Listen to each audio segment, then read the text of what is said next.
हाँ, तो आज हम जो क्लास लेकर आए हैं वो आज हमारी क्लास क्या है, ऑनलाइन पढ़ने का तरीका। ऑनलाइन पढ़ने का क्या तरीका होना चाहिए, किस तरह से हमें ऑनलाइन स्टडी करनी है, क्या हम ऑनलाइन स्टडी करते करते डिस्ट्रैक्ट होते हैं, क्या हमें ऑनलाइन स्टडी करते करते हमारा मोटिवेशन ड्रॉप होता है और ऑनलाइन स्टडी करने के बाद भी हमें कुछ याद नहीं रहता है। तो मैं हूं अमरीन और मैं आपको यहाँ बताने वाली हूँ इन सारी दुविधाओं को कैसे सॉर्ट करना है, कैसे इन चीजों से आगे बढ़ना है और हमें ऑनलाइन कैसे स्टडी करनी है। तो बच्चों क्या होता है, हम लोग क्या करते हैं, ऑनलाइन स्टडी करना तो शुरू कर दिया लेकिन हमने अपनी कमियों पे ध्यान नहीं दिया। हमने ये नहीं चेक किया कि अगर हम ऑनलाइन स्टडी कर रहे हैं तो हमें किन चीजों से बचना है और हमें क्या चीजें करनी है। तो यहाँ मैं आपको यही बताने वाली हूँ, जब हम ऑनलाइन स्टडी करते हैं तो हमें क्या करना है। हमें ऑनलाइन स्टडी करने के लिए सबसे पहले देखना है कि हमने क्या अपने पास एक चेयर टेबल रखी है जिस पर हम बैठकर स्टडी करने वाले हैं। तो हाँ, आपको एक चेयर और एक टेबल होनी चाहिए जिस पे बैठ के आप स्टडी करने वाले।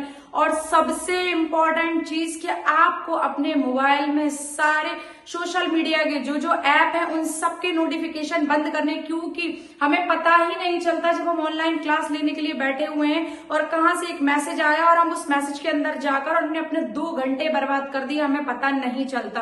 तो हमें क्या करना है, हमें ये चीज ध्यान रखनी है कि हमें जहां जहां हमारे ऑनलाइन जो जो हमारे सोशल मीडिया प्लेटफॉर्म है हम उनके सारे नोटिफिकेशन बंद कर दें। सबसे बड़ी और सबसे इंपॉर्टेंट जो चीज है वो क्या है, रिवीजन, मल्टीपल रिवीजन।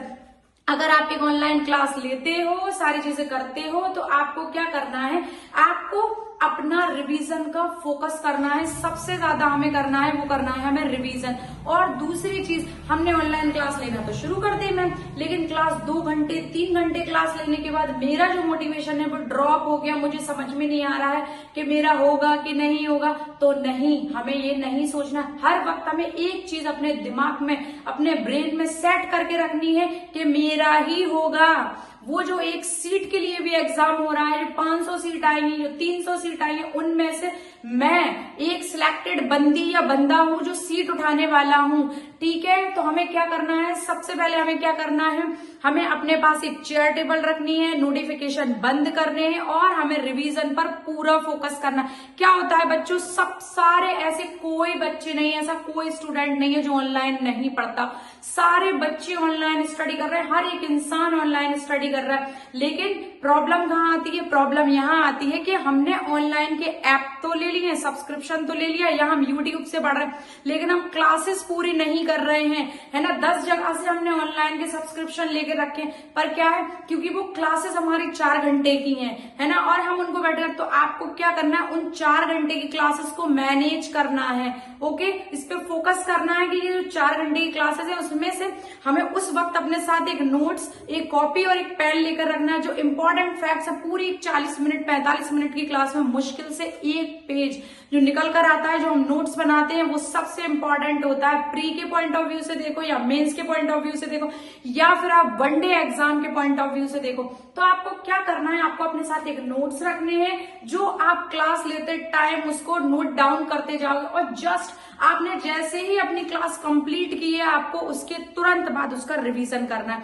यही पढ़ने का सबसे अच्छा तरीका होता है। अगर आप रिवाइज नहीं कर रहे हैं, आप पूरी क्लासेस ले रहे हैं, आप सारे काम कर रहे हैं, तो आप भूल जाओ कि आपका सिलेक्शन होगा। और सबसे इंपॉर्टेंट चीज जो है वो है क्वेश्चंस लगाना। अगर हमने एक टेस्ट दिया है, 100 मार्क्स का एक टेस्ट दिया है, उसमें से अगर हम 30 स्कोर करते हैं, 30 नंबर लेकर आते हैं, तो हमें क्या चेक करना है, जो 70 हमने गलत किए हैं क्वेश्चन, जो 70 क्वेश्चन हमसे गलत हुए हैं, हमने कहाँ गलती की है।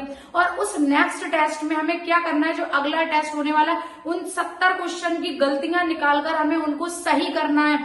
फिर हम चेक करेंगे कि जो हमारा नेक्स्ट टेस्ट हुआ है उसमें हमने 35, अगर हमारे 5 नंबर बढ़ते हैं, 4 नंबर बढ़ते हैं, 2 नंबर बढ़ते हैं, तो इसका मतलब ये है कि हम सही ट्रैक पर जा रहे हैं। ठीक है, तो आपको क्या करना है, ऑनलाइन पढ़ने का सही तरीका समझो।